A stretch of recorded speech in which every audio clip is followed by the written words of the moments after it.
Hi, my name is Tesi, and I am an intuitive channeler and the author of the evolving book series, The Soul's Guide to the Universe.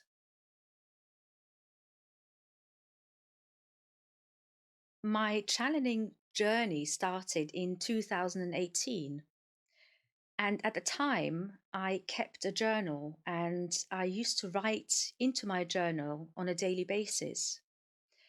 And it was at one point that I realized that some of the words and some of the texts that I had written did not come from me because they were not my voice.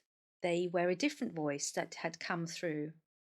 And the texts that were written were very profound and very loving and very supportive towards my journey at that moment in time. I then started doing a little bit of research into channeling and into guides. I did not know what guides were at the time. And so, therefore, my journey then progressed from unconsciously writing channeled texts to consciously asking a question, consciously connecting to my guides, and then consciously trying to channel their answer.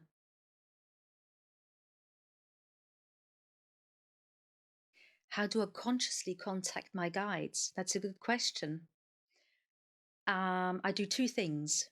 One is I set the intention to consciously connect with my guides. So in my mind, I ask a question and I say, my guides, I would like to connect with you.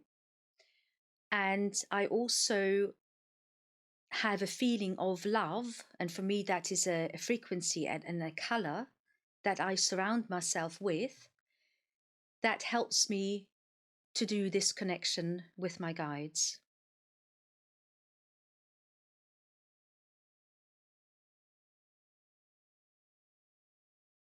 Yes, I mentioned color and frequency. So for me personally, I see frequency as a color. And at the same time, I'm aware that an emotion is a frequency. And so, therefore, when I said earlier that I can see the color of love, for me, that is a magenta, for example. And so, therefore, my frequency and my love is red magenta, which I then use that color to surround myself with.